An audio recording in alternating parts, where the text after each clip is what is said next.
In the bustling Agora of Athens, there lived a young aristocrat named Lycinus. He was wealthy, handsome, and had studied under the finest sophists, men who taught the art of winning any argument for a high price. Lycinus believed he had mastered politics, ethics, and art.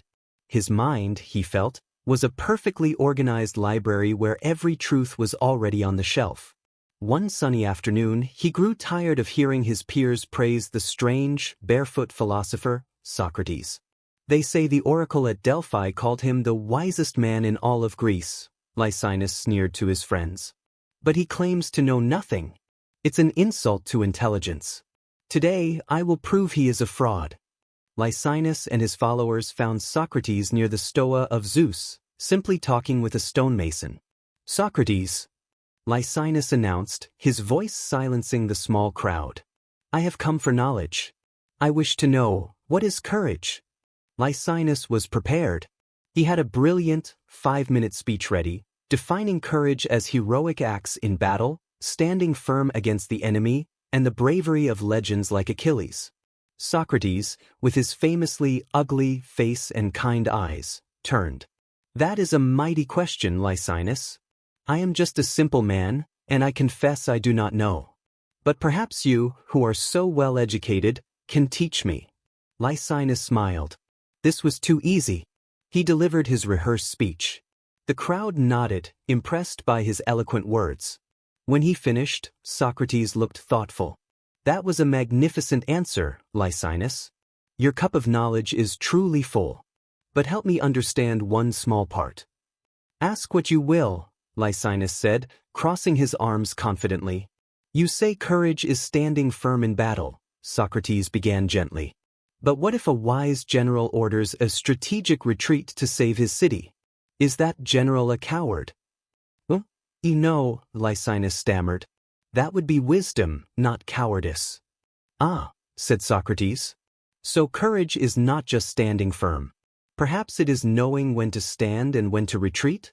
Is it then a form of wisdom? Yes, I suppose it is, Lycinus agreed, shifting his weight. But then, Socrates continued, what about a doctor who bravely treats a plague, knowing he might die? He is not in battle. Is he not courageous? He is, Lycinus admitted. And a politician who speaks an unpopular truth, knowing it will ruin his career? Is he not courageous? He is. Lycinus was starting to see the trap. Socrates' questions continued, each one simple, each one chipping away at the beautiful statue Lycinus had built. He asked if a fool rushing into a fire was courageous or just reckless. He asked if courage required knowing what to fear and what not to fear. After 30 minutes, Lycinus was hopelessly tangled in his own contradictions. Everything he thought he knew about courage had fallen apart. He stood in silence, his face red. The perfectly organized library, in his mind, was now a mess of scattered pages. He finally looked at Socrates, his pride defeated. Socrates, I came here believing I knew exactly what courage was. Now, I see I do not know at all. The crowd waited for Socrates to claim victory. Instead, the old philosopher placed a gentle hand on the young man's shoulder and smiled. Do not be troubled, Lycinus, Socrates said softly. Today, you are the wisest man in this square. Lycinus was confused. But I just admitted I know nothing.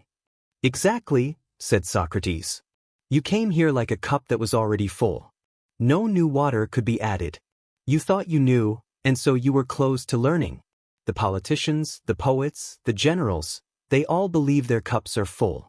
They are certain of their knowledge, and they are wrong. He pointed to himself. I am different only in one small way. I am like an empty cup. I know that I know nothing. And because I know this, I am always ready to ask, always ready to learn. That, Lycinus, is the only wisdom I have. Lycinus finally understood. He had lost an argument, but he had gained the first, most painful, and most important piece of true wisdom.